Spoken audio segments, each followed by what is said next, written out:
नमस्ते बच्चों, आप सबका स्वागत है आपकी अपनी गणित की कक्षा में। आइए आज हम पढ़ते हैं सांख्यिकी में माध्य के लिए कल्पित माध्य विधि। माध्य आपने निकालना सीखा, एक डायरेक्ट मेथड जिसमें हम सीधा आपकी बारंबारता को और जो मध्य बिंदु आप निकालते हैं वर्ग अंतराल का उसको गुणा करके निकालते हैं। आज हम उसमें करेंगे कल्पित माध्य विधि। क्या है ये, आइए बात करते हैं। तो आज की वर्कशीट में आपने पढ़ा कि अभी तक हम जो बात करेंगे कल्पित माध्य की, ये वर्गीकृत आंकड़ों का माध्य ज्ञात करने के लिए प्रयोग की जाती है। जब आप xi मतलब जो आप वर्ग अंतराल का मध्य बिंदु लेते हैं, जिसे आप वर्ग चिन्ह या क्लास मार्क बोलते हैं अंग्रेजी में, और fi मतलब फ्रीक्वेंसी बारंबारता के मान अगर बड़े हों तो उसे गुणा करने में आपको थोड़ा सा मुश्किल जो आ जाती है, उसे सरल करने के लिए गणना की जाती है। वैसे इस कल्पित माध्य विधि के अलावा एक और है पद विचलन विधि, जो इस बार आपके कोविड-19 के चलते आपके सिलेबस में नहीं है, इसलिए उसके सवाल नहीं करेंगे, परंतु वही ज़्यादा शॉर्टकट मेथड भी बोलते हैं, उसे शॉर्ट पड़ती है। कल्पित माध्य में कभी कभी थोड़ा आसान पड़ती है, कभी बराबर ही बात होती है। तो जब तक आपको परीक्षा में ना कहा जाए, आपकी इच्छा है आप कल्पित माध्य से कीजिए या आप डायरेक्ट मेथड से जो आपने पिछली वर्कशीट में सीखा था। आइए एक बार बात कर लेते हैं। तो हम सीधा एक उदाहरण से बात करते हैं ताकि आपको, ये तो आप पढ़ चुके हैं पहले ही।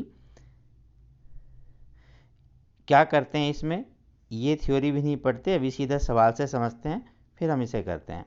तो कोई भी एक उदाहरण कहीं से भी आप आरंभ कर लीजिए, किसी एक उदाहरण से वहाँ से लेते हैं। जैसे ये है कि एक महिला कर्मचारियों का प्रतिशत दिया हुआ है 5 से 15, 15 से 25, 25 से 35, 35 से 45 और इसी तरह से ये विभागों की संख्या। तो ये होती है बारंबारता, जिसे आप अंग्रेजी में फ्रीक्वेंसी बोलते हैं, इसलिए एफ से प्रदर्शित करते हैं। ये वर्ग अंतराल, इसी का जब हम निचली सीमा और ऊपरी सीमा, lower class limit upper class limit, दोनों को प्लस करके 2 से डिवाइड करते हैं, मतलब इनके बीच की वैल्यू निकालते हैं, इनका माध्य निकालते हैं, यूँ भी आप कह सकते हैं।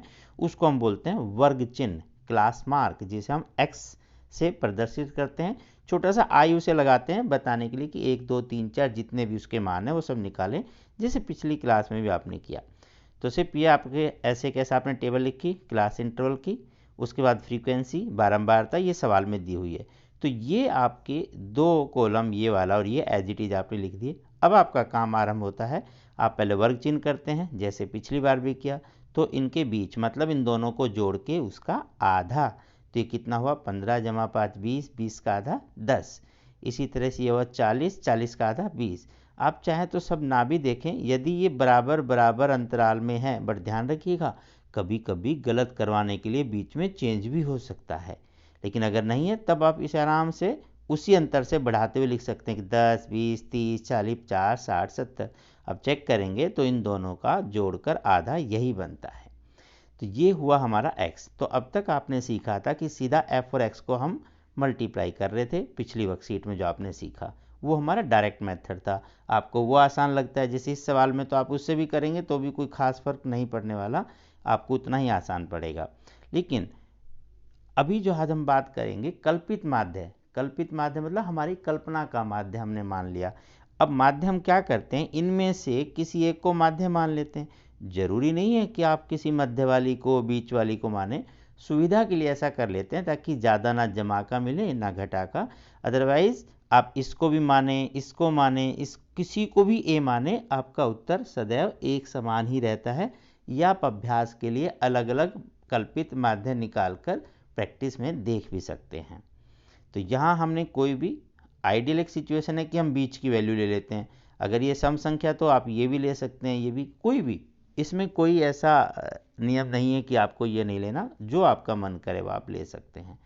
अब एक्स आई माइनस ए मतलब इस वर्ग चिन्ह में से प्रत्येक मान में से आपको ये कल्पित माध्य घटाना है। उसी का नाम अंग्रेजी में क्योंकि डेविएशन बोलते हैं, यानी कि विचलन, तो इसे विचलन विधि भी बोलते हैं। तो कल्पित माध्य तो हम ले रहे हैं इसलिए कहा, अदरवाइज ये विचलन विधि है, यानी कि डेविएशन मेथड। तो आप यहाँ डी से नोट करते हैं। ये भी कोई ज़रूरी नहीं है कि आपने डी लिखा, आप कोई भी सिंबल लगा सकते हैं, बट एक प्रैक्टिस में हमारा है कि आपको किताबों में अपनी सभी पुस्तकों में ये डी मिलता है, तो आप इसे डी लिख दीजिए जैसा आपका मन करे। तो इन दोनों को आप मल्टीप्लाई करेंगे किसको, अभी जो आप fx कर रहे थे मतलब बारंबारता के साथ x को गुना कर रहे थे, अब आपको बारंबारता के साथ ये x नहीं लेना, क्या लेना है, d लेना, बस इतना सा फर्क है। तो उसमें क्या हो जाएगा अब आपका 30 गुना 1 लेकिन माइनस का, फिर 20 गुना 2, इस तरह से सबको आप गुना करते हुए लिखेंगे और इन सबका जोड़ करके ये टोटल सिग्मा f, और ये सिग्मा, सिग्मा बोलते हैं इसे, सिग्मा संकेत है इन सब के जोड़ का कि जितनी भी फ्रीक्वेंसी है, बारंबारता है 1 2 3 4 5 6 7 8 9 10, इन सबको जोड़ के कितना आया 35, और जितनी भी f गुना d है इन सबको जोड़ के आया 360, तो उसके आगे भी सिग्मा लगा दिया। तो जब भी किसी सांकेतिक इन सब का जोड़ किया जाए तो उसे सांकेतिक रूप में सिग्मा लिखते हैं। ये सिग्मा का साइन है जो आप थोड़ा सा ऐसा बनाने का अभ्यास कर सकते हैं। अब क्योंकि हम जो माध्य निकालेंगे तो इसको इससे भाग करने पर जो निकलेगा वो तो आपका क्या हो गया, d हो गया, d बार, लेकिन हमें तो क्या निकालना था, x बार। तो उसके लिए हम क्या करते हैं, हमने जैसे a घटाया था तो बराबर करने के लिए यहाँ प्लस कर देते हैं, सिंपल, बस इतना से याद करने के लिए यही आपका सूत्र है कि a जमा sigma FIDI upon sigma FI। नहीं भी रटा जाता कोई बात नहीं, अभ्यास करेंगे याद आ जाएगा। इसको इससे भाग करेंगे, जैसे वहाँ FI से FI करते थे पिछली एक्सरसाइज में, पिछली वर्कशीट में, तो आपका x बार यानी कि x का माध्य आता था। अब ये माध्य में d आएगा, लेकिन हमें निकालना था x का, और x कहाँ से आया था, ये देखो माइनस a इधर जाके क्या हो जाता है प्लस, तो x ही आ जाता है। इसका मतलब यहाँ बस प्लस a कर देंगे, तो जो हमने यहाँ घटा दिया उसी को लास्ट में प्लस कर दिया, तो a प्लस और इनका आपका माध्य, यही आपका वास्तविक माध्य आ जाएगा। तो बस a मतलब 40 जमा 360 बटे 35, और ये आपका उत्तर। लगभग में सभी सवाल इसी तरह से करने, बिल्कुल एक जैसे हैं। अभ्यास के लिए ज़रूर 2-3 सवाल दिए हैं, अदरवाइज इसमें कुछ भी अलग नहीं है। ये भी बिल्कुल सेम सवाल है, आप एक बार देखेंगे तो इन दोनों को जोड़ के इसका आधा करेंगे 5, इसका आधा 11 17, इस तरह से आपने x निकालना है। बारंबारता पहले ही दी हुई है, एक कोई कल्पित मान आप लेंगे, फिर आप क्या करेंगे, x में से a घटाएंगे, मतलब 5 में से a घटाया मतलब 17, तो 5 में 17 घटाएंगे 12, 11 में 17, ये सब घटा के आएंगे। बस ये घटा के लिखना, 5 में से 17, 11 घटा 17, 17 घटा 17 तो 0। और ये लेने का यही फ़ायदा है कि एक मान तो इसके सामने तो सदैव 0 ही आएगा, क्योंकि आप 17 में से 17 घटाएंगे, कुछ यहाँ माइनस के आएंगे कुछ प्लस के, जिसे बाद में जोड़ करने में आपको थोड़ा सरल हो सकता है, और कुछ नहीं। तो ये भी आप उदाहरण ऐसे ही करेंगे। आइए अब कुछ आपको अभ्यास के प्रश्न दिए हुए हैं, इनकी बात करते हैं। एक में आपका मिसिंग फ्रीक्वेंसी का है, जैसे पिछली बार भी आपने किया था, और एक आपका सिंपल माध्य निकालने का है। करते हैं ये दोनों क्वेश्चन। तो क्या क्या दिया हुआ उसे ध्यान रखेंगे। तो क्लास इंटरवल यानी कि वर्ग अंतराल, फिर आपने फ्रीक्वेंसी बारंबारता, ये x लिखना है, इनका जो मध्य बिंदु लेते हैं वर्ग चिन्ह है ये। इसके बाद हम क्या करेंगे, d निकालेंगे, देन f और d को गुना कर देंगे। आइए बना लेते हैं। तो ये आपने लिख दिया सारा, जैसे क्वेश्चन में था वर्ग अंतराल ऐसे कैसा, बारंबारता जो सवाल में थी वो लिख दी। इसके बाद 100 जमा 150, 250 का आधा 125, 150 जमा 200 350, इसका आधा 175। बस ये करते हुए ऐसे आप लिखते हुए चले जाएंगे। अब d निकालना है, xi माइनस a, मतलब x ये और a इसमें से कोई सा भी आप मान सकते हैं। अभी आपको बीच में ये नज़र आ रहा है, आप ये माने, आपका मन करे आप ये भी मान सकते हैं, आप ये भी ले सकते हैं, कोई नियम नहीं है, आपको जो अच्छा लगे वो लीजिए। आप इसको भी ले सकते हैं, आप इसको भी ले सकते हैं, उत्तर सदैव एक समान रहेगा। बड़ी क्लासों में इसकी एक प्रमेय भी है कि ये एक समान ही रहता है। तो 225 आपका ये a हुआ, तो हम x में से घटाएंगे, मतलब 125 घटा 225 रफ में आप करें तो आएगा कितना, घटा 100। फिर 175 में से 225 घटा 50, और ये सदैव एक जैसा ही आपको पता है क्योंकि इनके अंतर एक जैसे हैं, तो यहाँ भी अंतर एक जैसे हैं, तो यहाँ भी अंतर एक जैसे ही होंगे। हाँ, अगर यहाँ कहीं अंतर में थोड़ा सा भेद है तो यहाँ भी अलग हो जाता है, ये आप सावधानी से करेंगे और इस प्रकार इसे घटाते हुए लिख देंगे। अगला स्टेप बस आपका f गुना d का है, तो 100 गुना 4, 50 गुना 50, 12 गुना 0, 50 गुना 2, 100 गुना 2, ये आप आराम से गुना करेंगे, उसका नाम हो जाएगा FIDI।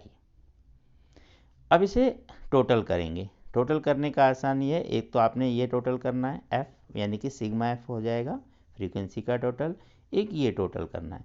इसे आप अलग से रफ में घटा वाले एक तरफ जोड़ सकते हैं, जमा वाले एक तरफ लिख सकते हैं, ऐसा भी कर सकते हैं। और फाइनली कितना आएगा, घटा 350।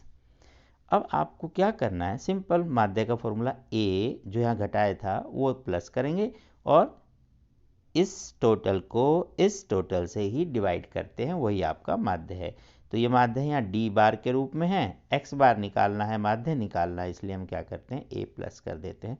तो फॉर्मूला याद रखें, लिख लें बार बार ताकि याद हो जाए। तो sigma F I D I upon sigma F I, ए मतलब 225 जमा तो करेंगे लेकिन ये तो ऋणात्मक है, घटा का है, तो घटा का लिख देंगे बटे 25। बहुत ही सिंपल। अब आप डिवाइड कर लें तो ये आ जाएगा 211। तो ये आपका माध्य हुआ। ठीक है, बहुत ही आसान सा सवाल है, बस थोड़ा सा आपको जमा घटा गुना भाग में गलती ना हो इस बात का ध्यान रखेंगे। आइए अगला सवाल। अगले सवाल में जो भी आपको दिया हुआ है, पहले कॉलम, अब आपको ये हो गया बनाना, हर बार ये कॉलम बनने आप इसे ऐसे बना सकते हैं। जो क्लास इंटरवल दिया वो लिखेंगे, जो बारंबारता दी है वो लिख देंगे। इस वाले सवाल में यहाँ एक बारंबारता मिसिंग है, यहाँ इसे थोड़ा सा आपको अलग कलर कर दिया। कई बार जल्दबाजी में गलती जो होती है उससे बचने के लिए बता रहे हैं अलग करके कि जमा करते समय ये सब जमा होंगे, ये अलग से प्लस लिखा जाएगा, एफ इसके साथ प्लस मिला के नहीं करेंगे कि 13F कर देंगे, नहीं, वो 13 जमा एफ होगा। तो जो भी यहाँ जमा करेंगे इसका ध्यान रखेंगे। एक्स में आपका इनका मध्य बिंदु 11 जमा 13 बटे 2, 15 जमा 13, 17 जमा 15, और ये सब दो दो के अंतर से आराम से ऐसे आ जाएंगी। डी एक्स माइनस ए, तो एक्स तो ये है, ए आप इसमें से कोई भी एक मान ले सकते हैं जो आपका मन करे। अभी हमने 18 लिया, तो 12 माइनस 18 माइनस 6, इसी तरह से फिर 14 माइनस 18 माइनस 4, 16 माइनस 18 माइनस 2, इस तरह से आप सारे को बना के लिख देंगे। इसके सामने जीरो आएगा, बाकी सब एक जैसे आते हैं, 2 4 6, तो इधर भी 2 4 6, बस ये माइनस के आएंगे तो ये प्लस के। अगला स्टेप इनकी गुना, 7 गुना 6 42, 6 चौक 24, 9 दूनी 18, ये सब माइनस के हैं और यहाँ हमेशा जीरो आएगा। अब ये सब प्लस के हैं, लेकिन ध्यान रखेंगे 2 गुना एफ मतलब 2F, और 2F अलग से मैं फिर कलर कर देता हूँ ताकि याद रहे कि ये इसमें इकट्ठा प्लस नहीं होगा, अलग से लिखा जाएगा। इस तरह से आप करेंगे। अब आपको पता है टोटल करना, तो ये होगा 44 जमा एफ, 7 6 13 9 22 35 40, 44 जमा एफ।